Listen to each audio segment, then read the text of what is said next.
Dans cette vidéo, on va regarder plusieurs nodes comme le High Color Correct qui vont permettre de corriger des couleurs ou de changer des valeurs noir et blanc. Donc je vais commencer par le High Color Correct. Donc je l'applique ici en input à une image sur mon plan.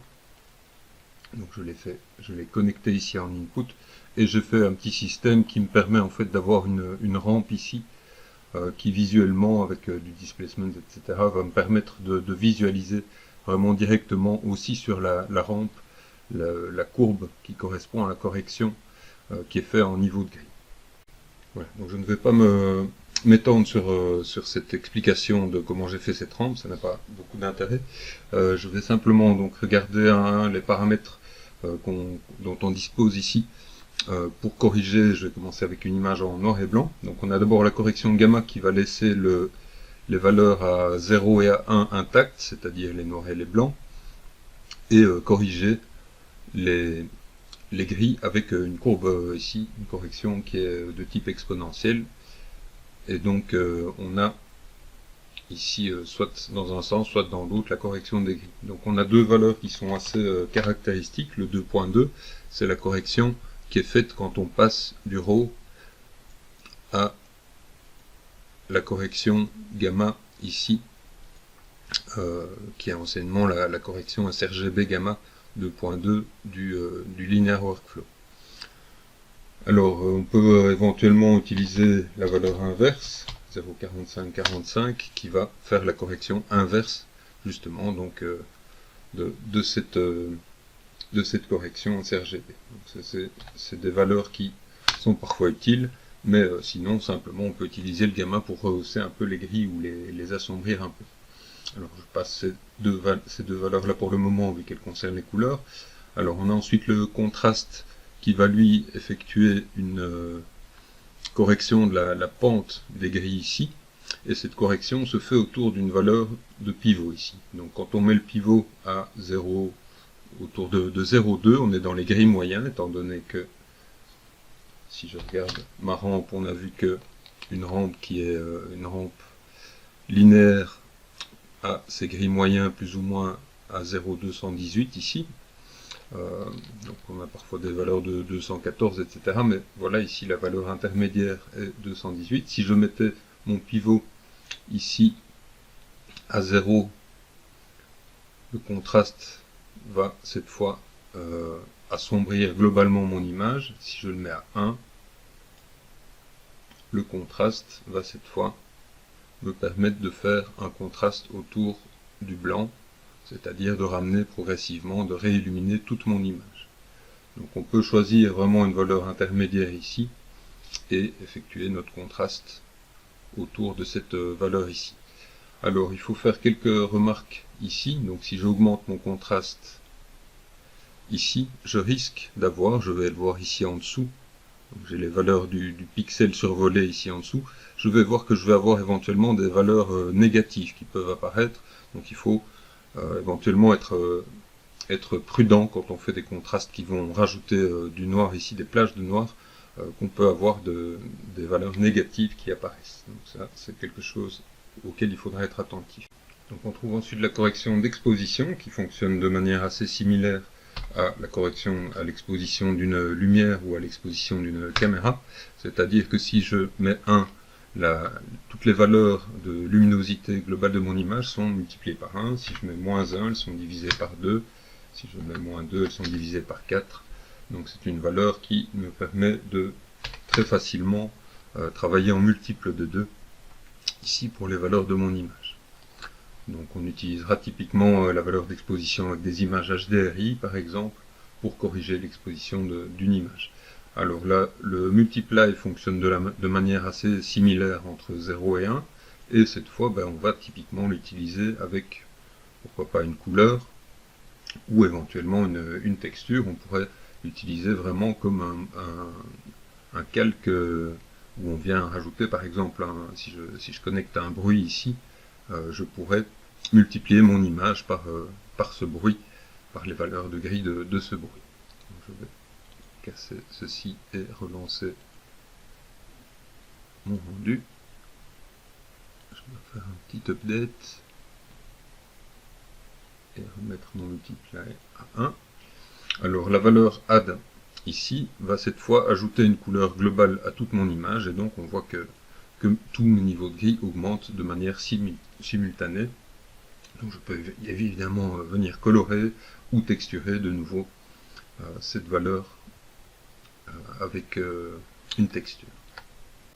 Donc on va trouver ensuite la case invert qui va inverser les noirs et les blancs. On va comprendre qu'en fait elle fait exactement un miroir gauche-droite de notre courbe. Enfin on va trouver 4 attributs ici qui concernent l'alpha. Donc si je prends l'alpha de mon image, a priori mon alpha, si je le connecte au RGB de mon plan, je vais voir qu'il est pour le moment tout blanc. Donc cette case alpha is luminance, c'est une case qui va nous permettre en fait de générer la luminosité de notre image. Ici elle est en noir et blanc, donc c'est peut-être pas très intéressant, c'est exactement la même chose que le outcolor, mais donc c'est la luminance de notre image qui est transférée dans le canal alpha, ici qui remplace le canal alpha tout blanc de notre image. Donc ici c'est un moyen intéressant d'obtenir la luminosité d'une image dans un canal séparé de nos couleurs particulières ici. Donc si je prenais une autre image, par exemple un œil ici, pour le moment mon alpha c'est ceci, il n'y a pas d'alpha dans cette image, mais si je le prends ici, je vais utiliser la luminance de mon image. Alors, on va revenir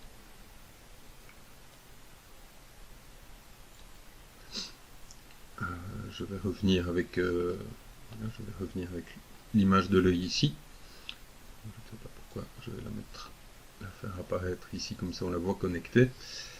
Donc si je regarde maintenant le Hue Shift, c'est donc quelque chose qui va me permettre de faire glisser la teinte de mes couleurs. Donc vraiment ici on est en train de, quand on avait une certaine couleur ici, de la faire glisser sur cette avec des valeurs positives ou des valeurs négatives. On change la teinte ici de notre image. Donc il faut évidemment qu'il y ait des couleurs ici.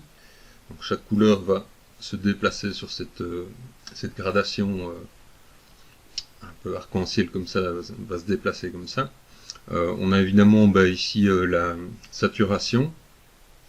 Donc ici je suis dans Maya 2022 et je vois que malgré le fait que j'ai des couleurs saturées, finalement mes colorations restent vraiment fort agréables. Ce sera peut-être moins le cas si vous êtes toujours sur 2020 en linear workflow. Donc voilà, ici correction de teinte qui serait peut-être utile par exemple si vous avez une texture de bois et que vous voulez changer très légèrement le bois, ou si vous avez des feuilles vertes, vous pouvez les faire passer en orange ou en rouge pour faire des feuilles d'automne. Donc ça pourrait devenir intéressant comme ça. Alors je vais revenir sur mon image ici et regarder vraiment ce qui se passe en fait quand je commence à combiner plusieurs de mes valeurs. Donc je vais me remettre d'abord à des valeurs neutres ici. Voilà. Donc si je commence par faire une correction gamma, je vais voir que si je joue sur un contraste, ma correction gamma est vraiment intégrée dans cette correction. Si je viens multiplier, donc si j'ai fait une correction de contraste ici, et que je viens multiplier ou changer l'exposition, ce que je peux observer ici, c'est que vraiment ces différentes corrections viennent s'ajouter les unes après les autres dans un certain ordre. Donc, si je diminue ici, que j'ajoute là, et que je reviens maintenant sur les premières opérations, mes premières opérations vont avoir vraiment tendance à on sent qu'elles sont faites en premier, et puis que c'est ensuite les corrections de contraste, et puis la correction d'exposition, la multiplication par une couleur, l'addition d'une couleur qui se fait. Et si je viens inverser ici, je vois que vraiment j'ai un miroir qui se fait autour d'un axe ici. Donc il y a vraiment une histoire d'ordre ici entre les différentes corrections qui s'opèrent, et c'est vraiment comme ça qu'il faut qu'il faut le comprendre, ça aide vraiment à ne pas se tromper. Commencez toujours par essayer d'y aller progressivement du haut en bas quand vous faites ces corrections-là. Alors il nous reste enfin le paramètre de masque. Donc si je regarde le paramètre de masque, simplement quand je le diminue, j'atténue ou j'augmente mon effet. Donc de 0 à 1, l'effet n'existe pas ou est activé, donc rien de très compliqué ici. Je pourrais venir connecter une texture de, par exemple ici une rampe à ce masque, de manière à faire ma correction uniquement. Par exemple, donc ici, si je vais observer mon masque, je pense que je devrais pouvoir le voir ici, mon masque n'agit que sur le centre de la pupille ici, pour faire par exemple une correction de teinte uniquement sur une certaine zone. Donc on va déjà retenir que ce color correct va être vraiment utile quand on amène une texture, n'importe quelle texture, et qu'on veut éventuellement utiliser cette texture par exemple en base color et en couleur de subsurface par exemple, là où je pourrais par exemple saturer un peu plus la couleur et la changer légèrement. Je pourrais aussi prendre une texture couleur que je passe en niveau de gris et que je viens un petit peu, dont je viens changer un peu le contraste pour pouvoir peut-être l'utiliser en bump, etc. Donc ça permet éventuellement de devoir charger moins de textures images si on sait les utiliser dans plusieurs champs avec une légère correction d'exposition, de teinte, etc. Donc ça peut être vraiment très intéressant. On pourrait aussi utiliser par exemple le color correct pour changer la couleur. Donc je pourrais, quand je crée un physical sky, je pourrais mettre un color correct entre la texture physical sky et le sky dome pour corriger les teintes d'un ciel si je suis sur une planète. Donc on peut utiliser ce color correct pour vraiment toute une série de choses. Alors je vais regarder rapidement une autre manière d'utiliser le color correct, c'est-à-dire de ne pas connecter de texture en input ici. Donc si je choisis n'importe quelle couleur ici, je vais avoir une couleur de base ici, et je pourrais utiliser mes différents champs ici avec par exemple des textures. Donc si je mets un cell noise, si je viens connecter un cell noise par exemple en hue shift, je vois que on va changer un petit peu la taille du noise ici. Donc je vois que je pourrais utiliser cette texture, n'importe quelle texture, pour faire ici par exemple un changement de couleur ou un changement peut-être de saturation et modifier comme ça ma texture. Alors on peut faire des choses intéressantes à ce niveau-là.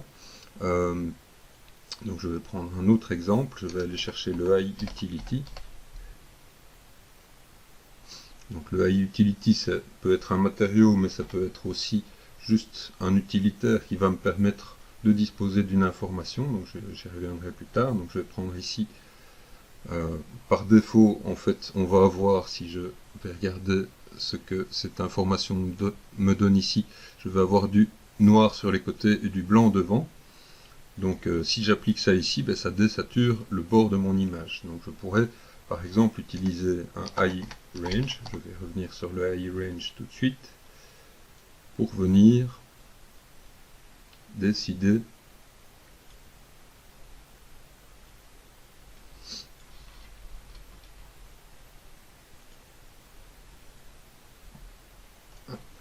donc je vais utiliser le high range pour par exemple augmenter ou diminuer la valeur de cette répartition. Donc quand je joue avec le high range, je peux augmenter le contraste ici, je pourrais jouer sur le bias pour le contraster un peu plus. Donc je peux faire toutes sortes de choses avec le high range pour modifier cette première information de dégradé de niveau de gris et l'utiliser comme un masque pour appliquer par exemple une désaturation ou autre chose. Donc si je prends d'autres choix ici, comme par exemple Si je le mets en flat et avec le mode objet, je vais avoir toute une série de couleurs ici. Donc si je vais voir, j'ai une série de valeurs finalement aléatoires en rouge, en vert et en bleu. Et je vais les passer dans un high range ici. Donc je vais me remettre avec un high range neutre ici. Je pense que des valeurs de 0,5, les valeurs neutres. Donc si je prends ce high range ici, ben, il va me permettre, donc si je prends cette valeur de niveau de gris et que je l'utilise par exemple en saturation, ben, je peux avec un seul matériau avoir des nuances, différentes nuances ici sur mes différentes sphères. Donc on pourrait utiliser ça par exemple pour utiliser une même texture de feuilles sur plusieurs petits plaines pour faire des feuilles d'automne avec une coloration différente sur chaque feuille. Et donc je vais pouvoir utiliser mon high range ici pour par exemple venir soit concentrer un petit peu les valeurs finales. Revenir ici, donc je vais par exemple de valeur de 0,3 à valeur de 0,5 et ça va me donner des légères variations de saturation avec une valeur de saturation qui va de 0,3 à 0,5 ou si je me remets à 1 ici, donc je peux décider comme ça de désaturer légèrement à très fort certaines des sphères. Donc je pourrais jouer comme ça sur aussi, par exemple, ça peut être intéressant d'aller chercher le U-Shift ici et de faire des petites variations à 0,1 à 0,1 en mettant une saturation. Donc ici je fais des légères variations cette fois de ma teinte, plus ou moins prononcée. Donc ça c'est un système en fait assez simple à mettre en œuvre et qu'on peut retrouver, qu'on peut en fait utiliser, qu'on va retrouver dans un autre node. Donc c'est une manière finalement d'introduire cet autre node ici. Donc si je prends cet autre node ici, ben, c'est en fait vraiment ce que ce node-ci va faire. Donc c'est une manière de l'expliquer. Donc si je me mets en objet ici, avec une couleur de base,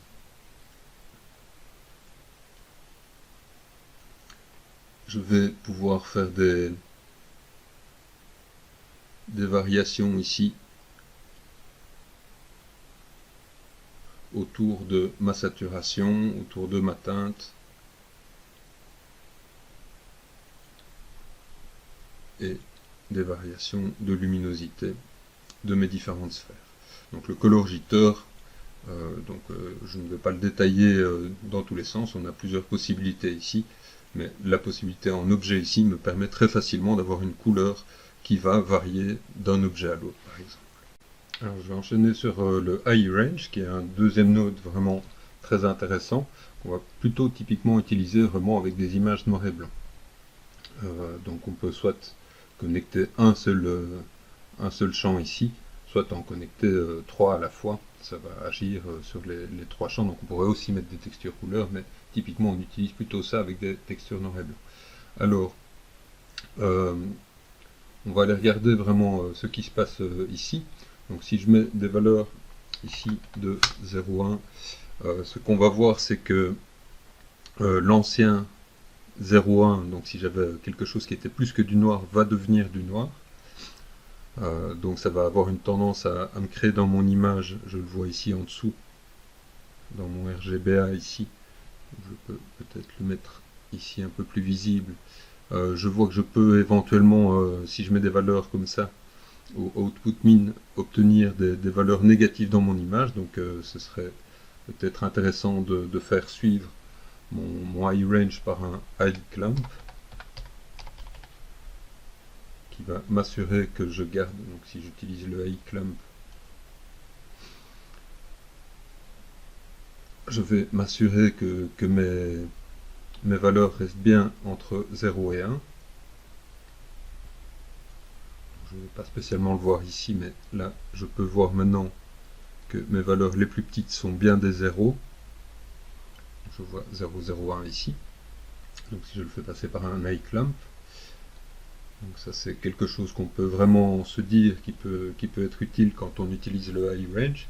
Alors si je mets des valeurs ici plus petites, je vais faire en sorte que anciennement mon 0,8 821 ici devient en fait du blanc, et je vois que mes valeurs au-delà du 0,8 seront plus élevées que 1. Alors je vais donc, moi personnellement j'utilise relativement peu ces deux champs là, je préfère utiliser ces champs-ci ici. Donc ces champs-ci ici vont me permettre de m'assurer que mes valeurs par exemple sont entre 0,2 et 0,8. Donc ça peut être vraiment utile quand on a par exemple une texture de noise qu'on veut utiliser en specular roughness, et on veut s'assurer que nos deux valeurs vont être utilisées dans l'eye standard surface en specular roughness avec des valeurs entre quelque chose de brillant à un peu plus mat. Donc ça permet de bien cerner les valeurs de sortie d'une texture.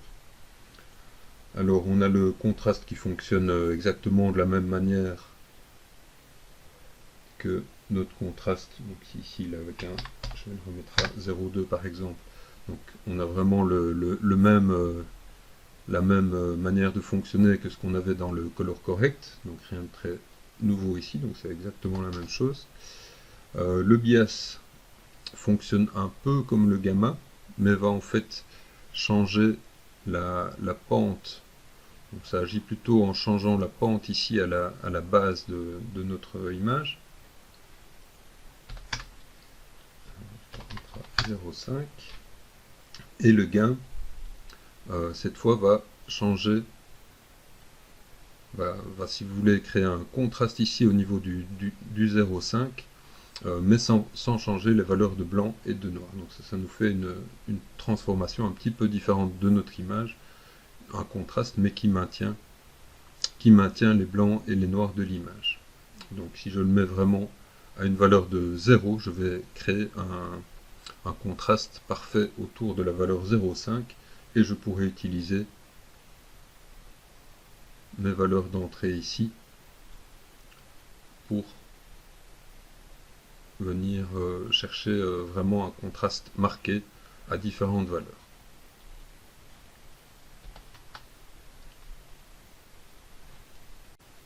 Donc je refais ici un petit parallèle entre ce petit montage eye ramp et clamp avec la rampe float, donc où on avait cette fois une courbe.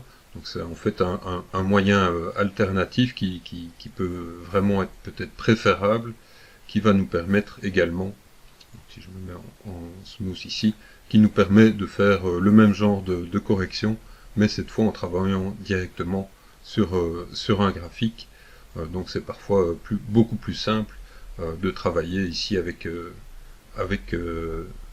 cette rampe pour faire nos corrections sur une map de niveau de grid. Donc moi j'ai parfois tendance à vraiment préférer cette méthode pour faire toutes sortes de corrections sur mes images noir et blanc. Donc je trouve que c'est parfois beaucoup plus intuitif, et donc de me souvenir que finalement ceci ressemble en fait à mon output min et output max, avec des valeurs linéaires ici entre, et avec un effet de clamp directement intégré. Donc c'est parfois vraiment beaucoup plus simple de travailler comme ça.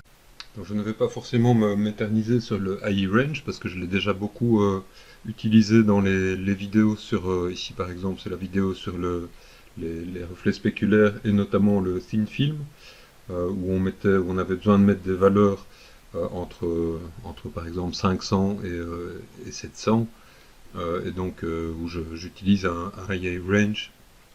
Donc si je joue la vidéo, à un moment donné je vais créer un eye range pour venir connecter mon noise à ce paramètre de thickness du thin film, pour avoir changer les valeurs de 0,1 du noise en valeur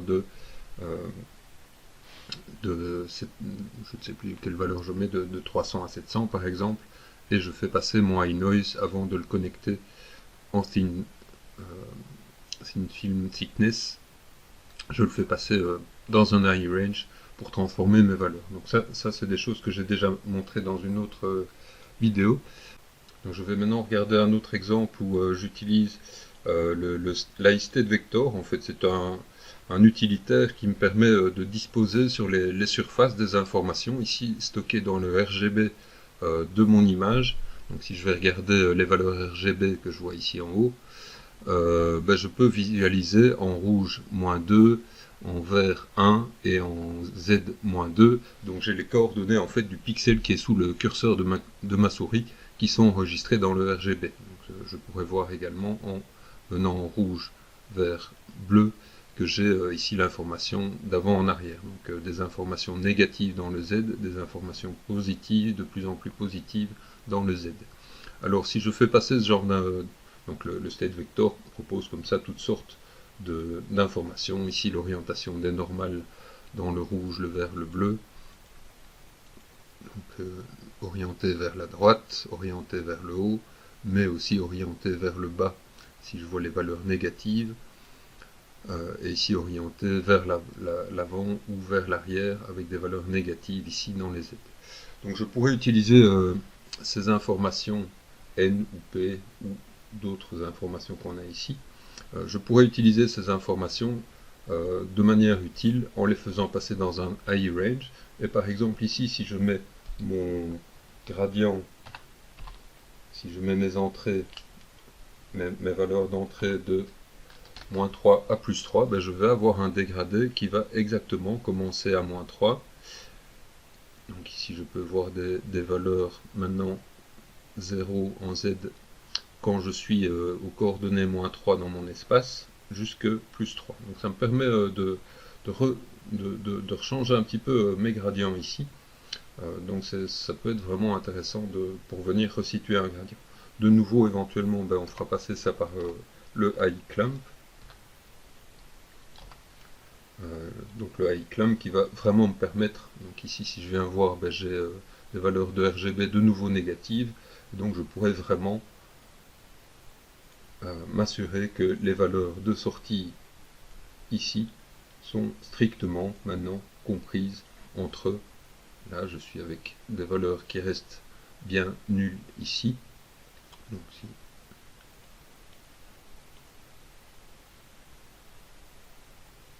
Donc, je m'assure ici que mon Z est bien à 0 et puis je commence à avoir un dégradé qui va aller jusqu'à 1 et ici je suis bien à une valeur maximum de 1.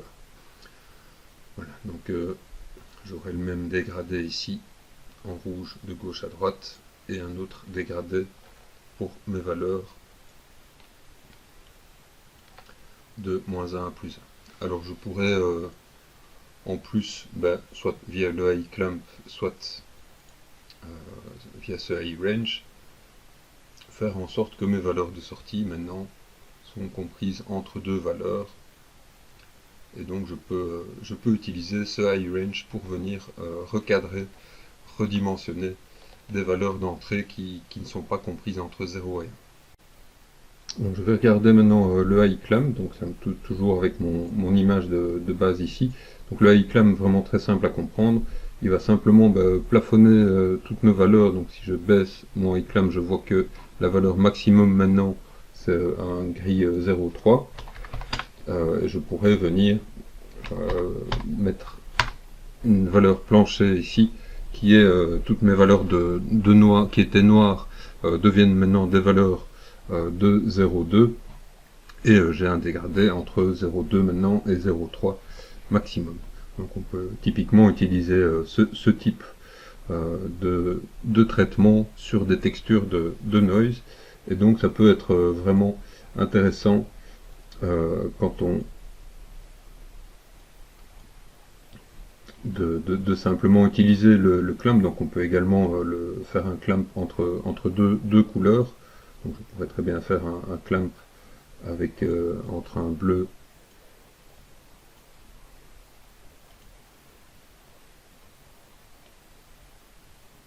et un blanc. Donc, il faudrait que ma texture soit éventuellement colorée avant, mais donc ça va me faire un clamp cette fois coloré. Voilà. Donc je reviens vraiment sur l'idée que cette association range puis clamp peut être vraiment intéressante parce qu'elle me permet donc de venir chercher dans une image, par exemple,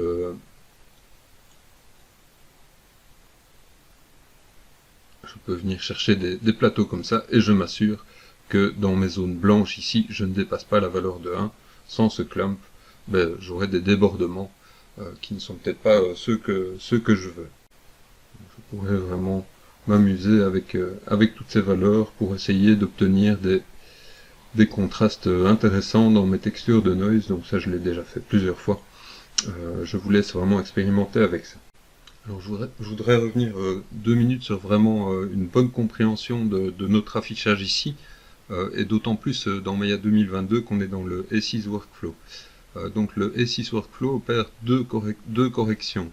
Une correction qui va, donc si je reviens de la base, j'ai d'abord mon image ici qui est linéaire, donc j'ai éventuellement des valeurs qui dépassent 1 qui vont apparaître complètement blanches. J'ai une première correction gamma qui est effectuée, qui va rehausser un peu les gris, et enfin j'ai une autre correction qui va en fait faire en sorte que quand j'ai des valeurs plus lumineuses, elles vont être ramenées dans la plage 0,1, et donc j'ai un affichage qui va être beaucoup plus agréable pour mes rendus, quand j'aurai mis des éclairages, malgré le fait que j'ai des intensités éventuellement très fortes, je pourrais avoir quelque chose de très agréable. Si maintenant je vais vraiment observer ma texture, donc je sélectionne ma texture ici, je vais pouvoir vraiment l'observer en cliquant sur ce bouton, donc ça c'est la texture que j'ai mis en base color, et je pourrais de nouveau observer la texture vraiment que j'ai mis en niveau de gris. Donc si c'est une texture que je veux mettre par exemple en specular roughness, je pourrais vraiment l'observer en mettant en RAW ici. Donc ça c'est vraiment un bon moyen d'observer des niveaux de gris. Donc quand je fais des corrections de couleurs par exemple, si je viens mettre une plage par exemple de 1 à 10 ici, ici je vais avoir une texture qui paraît toute blanche. Si j'étais resté en S6 ici, j'aurais l'impression qu'il y a des nuances dans ma texture, mais je vois que ça déborde des valeurs de 1. Donc si c'est une texture que je veux mettre par exemple en roughness ici, je ne veux pas dépasser la valeur de 1, donc il faut être un petit peu prudent et bien comprendre ce qu'on fait ici. Donc on restera par exemple en RAW quand on fait un réglage pour une texture qu'on veut mettre en specular roughness, et on s'assure quand on fait des corrections d'exposition, etc., qu'on reste bien dans des plages qu'on maîtrise bien, et on peut jouer sur nos contrastes ici pour travailler la texture avant de revenir dans un affichage plus classique où on va voir l'effet final avec l'éclairage. Voilà. Donc soyez un minimum prudent, donc peut-être quand vous travaillez sur vos textures, isolez votre texture, passez en RAW, et vous verrez vraiment quelle est la texture que vous êtes en train de travailler au niveau de gris. Voilà, je vais terminer cette vidéo ici sur les high range, high color correct, éventuellement le color jitter, avec un petit pont que j'ai fait vers la rampe float, donc plusieurs nodes qui permettent donc de transformer, de travailler sur une texture et de changer des niveaux de gris, de faire toutes sortes de petites modifications qui permettent donc parfois de réutiliser plusieurs fois une même texture image. Je mets aussi déjà dans l'idée que ce type de notes, c'est vraiment des notes qu'on va retrouver quand on travaillera en post-production dans Nuke. On aura le color correct et le grade qui sont vraiment très très similaires à ces notes-ci. C'est des notes qu'on utilise aussi dans Substance Designer, qui vont avoir vraiment leurs équivalents dans Substance Designer. Donc ça a des équivalences évidemment avec du travail de courbe, etc. dans Photoshop. Donc voilà, vraiment des notes très très utiles et très intéressants. Je vous laisse expérimenter avec tout ça.